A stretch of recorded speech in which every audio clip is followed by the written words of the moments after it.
Welcome to the Human Capital Innovations Podcast, your go-to source for personal, professional, and organizational growth and development. We hope you tune in often for all things people management, organizational development and change, organizational leadership, and social impact related.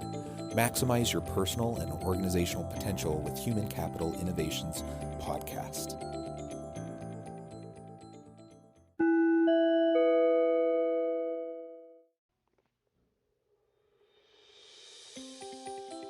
Welcome to the Human Capital Innovations Podcast. In this HCI podcast episode, I talk with Greg Alexander about the question many companies are asking: why hire employees when you can rent experts on demand?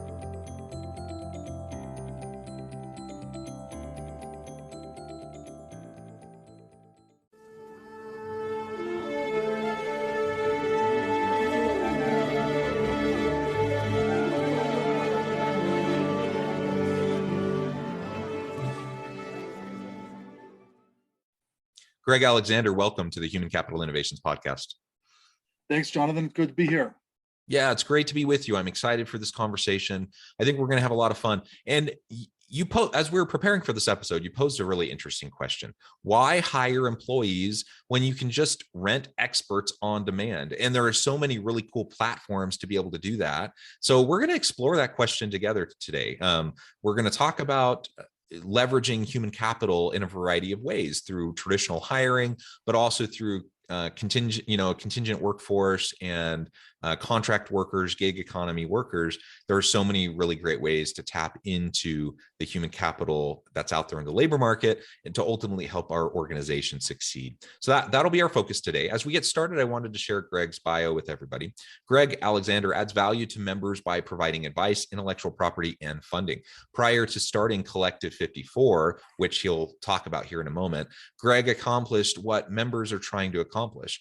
He started, scaled, and sold a management consulting firm for 9 figures in 10 years. In addition to this role, Greg is the Chief Investment Officer of Capital 54 and is the founder of Lumini. Greg is the author of 3 books, with the most recent being an Amazon.com bestseller titled The Boutique: How to Start, Scale, and Sell a Professional Services Firm. Also, Greg's podcast with host Sean McGinnis, is that how you say his name? McGinnis is the most listened to show for owners of boutique professional service firms who are trying to grow, scale, and exit. Wonderful. So you are now flipping the roles and on the other side of the microphone, so to speak. It's great to have you on my podcast today. Before we launch into our conversation, anything else you would like to share with listeners by way of your background or personal context? No, I think you captured it really well. I mean, what I do these days is I invest in professional services firms. You mentioned 2 of them, Lumini Network and Collective 54. I do that through my family office called Capital 54. So after 30 years of being an operator, I'm now an investor, and I'm on the other side of the desk, and it's a wonderful journey, and I look forward to sharing what I've learned so far. Perfect. Well, thank you so much. It's super interesting to me, as I was reading through your bio and learning a little bit more about you and your background, this scaling of a consulting firm and then selling it. I mean, that's a tremendous thing. And many people kind of have that dream of trying to do that themselves. So I would love to hear just a little bit more about that as we get into the topic for today. So why don't we start there? How did you get into this world? How did you get into the consulting work? How, why, and when did you, decide to sell? And then let's talk more about the, traditional employee versus quote unquote renting experts on demand. Sure. So it's my opinion that we're living in the golden era of the professional services industry. Now, why do I feel that way? Well, the pace of change in corporations these days is just incredible, and digital technologies and all of its forms and versions is disrupting everybody's business. I mean, what is a priority today becomes a commodity tomorrow, and then something comes out of left field. And we can just look at the marketing world, the digital marketing world. I mean, every day there seems to be a new platform that pops up that attracts advertising eyeballs and advertising dollars. So if you're a corporation, traditionally you were executing your business plan, you would hire employees. And that would mean searching for them, recruiting them, onboarding them, training them, making them productive, and then retaining them, which can take months, if not years. Well, if the rate of change is happening so quickly, how do you stay ahead of the curve? So today you hire somebody off a job spec, and the job spec is obsolete in 12 months. What do? So this is what's causing the gig economy to move into high-end white-collar work, professional services work, unlike we've never seen before. Traditionally, the gig economy has been things like, DoorDash, Uber, etc., but it's moving very rapidly into the professional services space. So more and more companies are doing things like outsourcing all or part of IT services, marketing and advertising, design, legal, accounting, supply chain, you name it, you pick your domain. It seems to be more advantageous for corporations these days to rent expertise on an as-needed basis.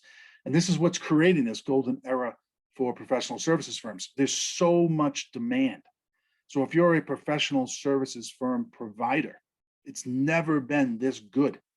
And this is the opportunity, once in a lifetime opportunity, I believe, to scale your firm beyond what has previously been doable, for lack of a better term, and maybe someday, like I did, exit your firm and change your life forever. Yeah, yeah, that's wonderful. And I agree. I mean, I think the time is right in terms of the gig economy. We've seen an upward trajectory of people in that space for quite a while, and it's just been accelerated over the past 18 months, in large part due to the pandemic, and just people getting more comfortable with contingent global diverse workforce, working remotely. And so now, there's just all these platforms that can connect people, where you can find the work that you need. In fact, I just rented some design work just the other day. That I don't have an in-house designer. I do, kind of the basic stuff myself, but I needed something a little bit more professional, high end. And so, there's great platforms out there to find people who can just do that for you. I don't need to have someone on staff all the time. And it's economies of scale. It provides them flexibility. People in the gig economy love it because they have the flexibility to do what they love on their own terms. They're not beholden to any particular employer. Employers and businesses love it because they have more flexibility, rather than having, being, I hate to even say it this way, but more hamstrung by kind of a traditional employee relationship. But it's certainly harder, right, when you have an employee, to have that flexibility. And so it really can be a win-win. Yeah, I agree 100%. And we're seeing that everywhere. And that's why, again, I think it's a wonderful time to be in the professional services space. But now, how do you maximize that opportunity? How do you grow your firm? How do you scale your firm? How do you sell your firm at some point down the road, if that's what you want to do, for the right price, at the right terms, and in the right way? And so it presents a whole new set of challenges for your listeners and watchers that are in the professional services space. The days of running a nice little lifestyle business are going away. It's about scale now, because that's how much demand there really is. Yeah. And so, let's talk a little bit more about the pros and cons of these different approaches to tapping into human capital. Because there really are pros and cons to each approach. What do you see as, when you ask yourself this question, and in the work that you've done, and in working with other people as well, when you ask yourself this question, or you're talking with other clients about this similar type of question, when would you say someone should lean towards like actually hiring that part-time or that full-time person as an employee of the organization, versus going out to find people on a contract basis, to do the work that you need done? The metaphor that I like to use that will be a good way to answer that question is, think of the home building metaphor, right? When you have a construction project, you hire a general contractor. The general contractor kind of owns the strategy, so to speak. Gets the plans from the architect who designed the home and says, okay, here's the project. We're going to spend the next 12 months building this home, and it's going to be a modern contemporary home on an acre lot, and it's going to be 1 story with 6 bedrooms, et cetera, et cetera. So the general contractor is in charge. And I believe that employers should have their, so to speak, general contractor for their function. But then when it comes time to farming out the work, so back to my house analogy, I probably don't have a plumber on staff. I might not have an electrician on staff. I might not have a landscaper on staff. I might not have a roofer on staff. I'm going to farm that stuff out to my subcontractors, if you will. Now, why am I doing that? Because I don't need a roofer on staff full time. I need a roofer when I need a roofer. And I want to have a relationship with a high quality roofer that can do the job on time, on spec, on budget. So that's what I think should happen, in my opinion. I think corporations are gonna own the strategy, if you will. They're going to deploy an army of high quality, highly capable general contractors. And the core skill of those general contractors is to be able to source, hire, make productive, and maintain a relationship, an ongoing relationship with these subcontractors, because you're not going to use them once, you're going to use them multiple times. So that's the real skill. So if you're somebody inside of a corporation listening to this podcast right now, your new requirement, your new core capability is your ability to have these relationships with this talent that you can rent from time to time, because there is some sourcing cost. If you're looking for a needle in the haystack all the time, that gets frustrating. So when you find your needle in the haystack, so to speak, make sure you treat that needle very well. You build a relationship with that needle so that you can rely on that needle down the road when you have a need that's similar to the one you have today. Yeah, that's a really, really important point. And I think it's one that's often lost on people when they think of the gig economy and just, working with a contract worker for whatever. They see them as kind of disposable oftentimes. And what you're describing, I think, is exactly the right approach, in contrast to the wrong approach, which is, you got to treat people with dignity and respect. You got to treat them as people who are valued. Now, obviously, if they didn't work out, if they're not the diamond in the rough, if and you don't want to use them again, that's one thing. But when you find someone who's good, guess what? Other people are looking for really great people too, and there's going to be hyper competition to be able to use that person in the future. And so you better treat them well. Otherwise, why would they continue to work with you? Like, there's this assumption, I think, a lot of times in corporations that we're throwing breadcrumbs out to these starving people who need us. And I mean, it's true. Like, people who hang their own shingle, they're looking, trying to drum up business, and they're trying to find opportunities.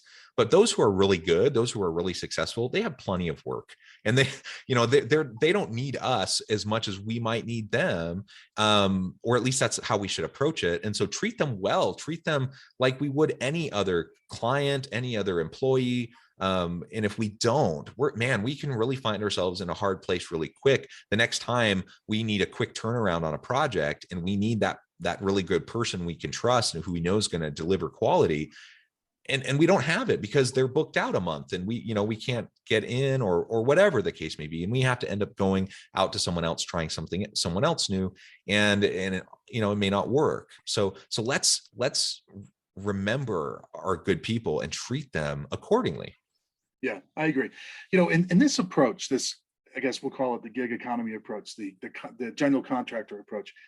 We've been living with this approach for a long, long, long time in other domains, and it's worked for us. But for some reason in corporate America, it's relatively new. And I agree with you. I think the pandemic has put it on the plate. But let's talk about your relationship with your doctor. A doctor is a professional service. The medical practice is a professional service, right? And you go to your doctor, and let's say it's your first visit, and you establish a relationship, and the doctor runs some tests and starts collecting some information. One day you wake up and you've been with the same physician for 15 years. Now, do you see that doctor every day? I hope not, because if you do, that means you're ill, right? The reality is maybe you see a doctor once a year for your annual checkup, or maybe twice a year if something happens along the way, but you build that relationship, and it's a rental relationship, for lack of a better term. You don't have your doctor on staff, on your payroll 24/7. No, you use your doctor when you need him or her. Now, and you build up a relationship with this doctor. This doctor collects tribal knowledge about you, your medical history, what's ailing you, et cetera. And over time, it's a mutually beneficial relationship. It's good for you, the patient, because you're getting high quality care, high quality service. And it's great for the doctor because he's got repeat business. He's got a happy customer that keeps coming back. So that's been going on for how long? Maybe since the beginning of mankind, right? So why is this a foreign concept in corporate America? It's the same thing. And I think as the knowledge economy continues to dominate, as software eats the world, as they like to say, this is going to be the way it is.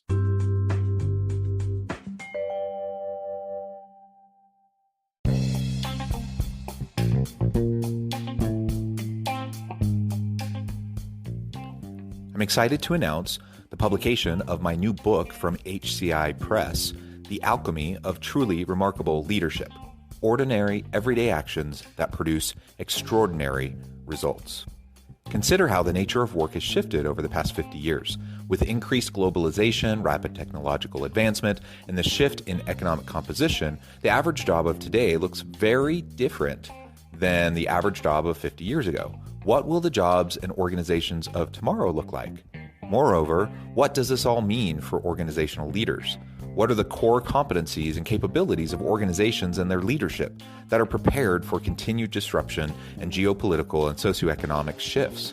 Regardless of what the future holds, increasingly, leaders need to be socially minded, data-driven, decisive, champions of talent, and disruptors of the traditional notions of leadership, teams, organizations, and work.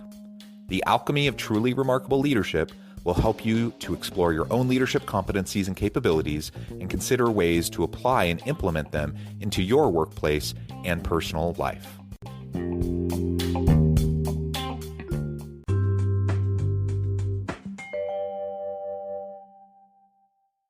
Yeah. And so, I mean, if that is the way it's going to be, and in my mind, it's just going to be more and more that way. Like with you look at the trajectory of the gig economy over the last 15 years, and it's close to an exponential curve. And I haven't seen any data post-pandemic to see like what the jump was during the pandemic, but I expect that it jumped even further. And so in the coming 10 to 15 years, I mean, I suspect this is just going to grow dramatically. And we know that there's quite a bit of research on, young millennials and Gen Z individuals in the workforce who, disproportionately are leaning towards the more flexible approach to work, not in the, they're not looking for their traditional careers, the traditional jobs. A lot of them want to be digital nomads. They want to go wherever they want, when they want, which means, it kind of necessitates this gig economy kind of an approach. So many of them want it that way. More and more organizations are recognizing the benefit of it. So we're going to need to learn how to do this better. The general contract kind of framing, I think, is a really excellent way to frame it, because what that means is we need people with, if I'm in a big corporation and I want to leverage, renting, quote unquote, renting experts, I need to have the skill set to be able to do that effectively. Now, in certain arenas, there's been people doing that for ages, but like you said, in corporate America, that's not as common of an approach. So we need people, we need to train up people and develop the skills to be able to do that effectively, to manage those relationships. And it can be complex. I mean, if I'm a manager and I have a team of, 5-10 people, it's hard enough for me to be able to like manage relationships and keep track of what everyone's doing and help them to be productive. But now I'm more of a general contractor role, being the internal expert. Now I need to farm out work to people. I might have dozens of people that I utilize. And that adds a layer of complexity. Maybe complexity is the name of the game in business generally these days. I think we just need to be more and more comfortable with more and more complexity, but certainly the type of role that we're talking about, that's not something that most people have had a lot of experience with. And so we better start to figure it out and learn how to do it really well. Otherwise we're going to find ourselves in trouble. Yeah, I mean, let me share some stats with you that we've collected over at Collective 54 that confirm everything that you're saying. So at the end of 2019, so a little dated here, but 2020 was a unique year, let's call it that. There were approximately 1.5 million professional services firms just in the United States. These firms employed 9 million people, and there was $2 trillion spent in professional services in that year, 2019. And the organic growth rate is 5% per year. These are stats according to IBIS World Reports, which is a leading market research firm. So that makes it one of the biggest segments in the economy. And that's just US figures. If you take those figures to the other parts of the world, the numbers even get even more dramatic, because many of other parts of the world are leverageable, global, decentralized workforces by design from the get-go. I mean, if you just think of the IT services sector in India as an example. So, it's here. It really is. And it's no longer a new thing. So what I like to focus on now is what a wonderful opportunity this is, right? So if you're a professional services firm serving corporate America in this way, my gosh, I mean, talk about a once in a lifetime opportunity. I mean, it's such a demand rich environment, so the question for your listeners that might be in that field as the service provider, how do you capitalize on this opportunity? Yeah. And capitalization, I think really is the key point there. I'm trying to think, as I've had conversations with so many different executives and professionals over the past year or so, there's not very many that seem, every now and then I'll talk to someone who doesn't seem to get it, but like 99% of everyone I'm talking to, they get it. They understand what you're saying. They're just not quite sure how to get there. They're not quite sure how to go and implement it and to do it effectively. And then there's the rare person who's just kind of putting their head in the sand and just trying to pretend like things aren't changing. And I'm like, things are never going back to the way they were. I'm sorry. Yeah, regardless of what your preference is. But yeah, the implementation piece, I think, is really the challenge. And it really does present an incredible opportunity for those who can figure out how to do it right. I have a couple people that I'm close with, who have been like going like gangbusters this last year because they're tapping into exactly what you're talking about. And the amount of success that they're having, it's kind of mind-boggling. And I'm slightly jealous, frankly, of how well they've been doing. But good on them for finding the need and being able to tap into it and to really find their niche where they can help out. And that's what we all need to try to do if we're going to be relevant, right, in the future of work. And we can't just assume that things are going to be like they've always been in the past. That's naive, certainly, and it's not. It's not sustainable. Strategically, it's not sustainable, and we're going to find ourselves behind the 8 ball. As we're trying to catch up to these trends and catch up to what other firms are seeing and actively trying to do and implement right now. I had a conversation with a member of Collective 54 the other day that was both enlightening and highly entertaining. Let me share that briefly with you. So this question of how do I take advantage of this opportunity? So let's say I am a professional services firm and I hear this podcast and I realize there's so much demand out there, and how do I participate in it? So one of the members said to me 2 things: avoid paying dumb taxes and buy idiot insurance, which I laughed at hysterically. And he referred to Collective 54 and its membership as idiot insurance. At first, as the founder of Collective 54, I was offended by that, but after you explained it, I realized it was a term of affection. So what Collective 54 is a peer-to-peer network. So you become a member and you have access to people like you and with firms like yours and jobs like yours, et cetera. And you can learn a tremendous amount, by talking to your peers. Hey, Joe, I'm running into this problem. What did you do? And Joe might have an answer, that type of thing. So he says you join these peer networks, and there's many of them. There's Vistage and EO and YPO. I mean, mastermind groups. This is not a novel thing. And you join these networks to avoid paying dumb taxes. Dumb taxes meaning mistakes that I could avoid. And the dues that you pay to these organizations are idiot insurance. You pay a small amount of money every month to have access to your peers so that you can pick up the phone and say, hey, Joe, what are you doing with XYZ? So I think, to your question, how do you figure this out? I think access to a highly curated network of peers is super important. And because of technology, I mean, Jonathan, look at, I'm in Aspen, Colorado right now. Where are you? I'm south of Salt Lake City. I wish I was in Aspen. Right. So, but here we are because of technology. To network with peers used to require geographic proximity. It no longer does. I'm in Colorado and you're in Utah, and we're networking and collaborating today. So if you can plug into these networks, in my opinion, that's a silver bullet. That answers your question of, how do I figure this out? Well, jump into a network with others just like you who may have already figured it out. Don't pay any dumb taxes and buy some idiot insurance. Yeah. And I mean, this is a new evolving thing, right? So there's no like handbook on how to do this. I suppose I could probably go search Amazon and someone's probably written something. So maybe there is like a handbook, but I mean, really, this is something that we're figuring out on the fly. We're building the plane while we're flying it. And so, yeah, get connected with other people who are also trying to figure it out. It's a mutually beneficial opportunity for people when we have those types of connections like you're doing. So I think that's a tremendous resource.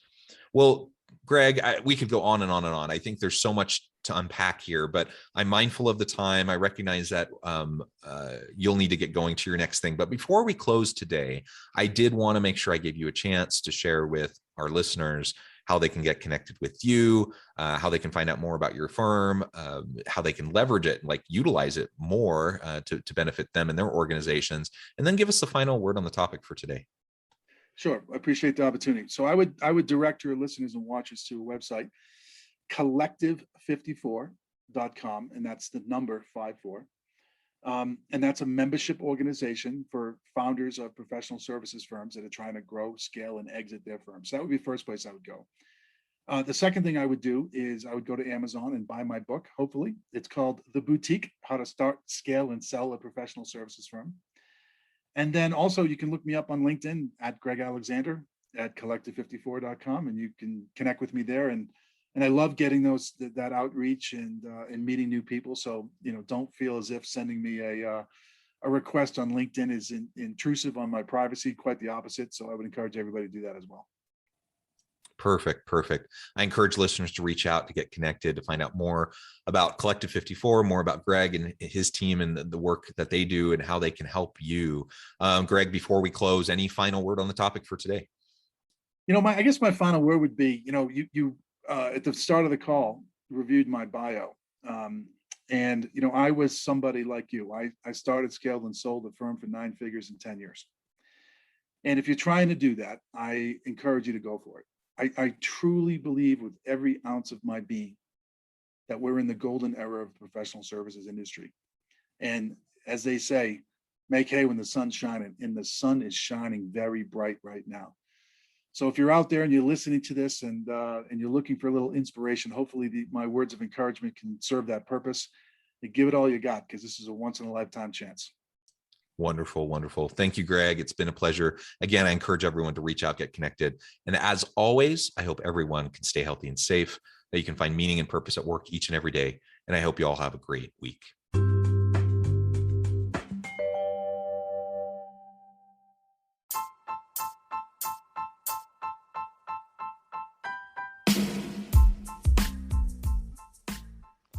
We are excited about the launch of HCI's new magazine, Human Capital Leadership. Human Capital Leadership is a free, interactive e-magazine designed to help individuals, leaders, and organizations find innovative approaches to maximize their human capital potential. We will be publishing issues quarterly in August, November, February, and May. Check out the first issue and let us know what you think.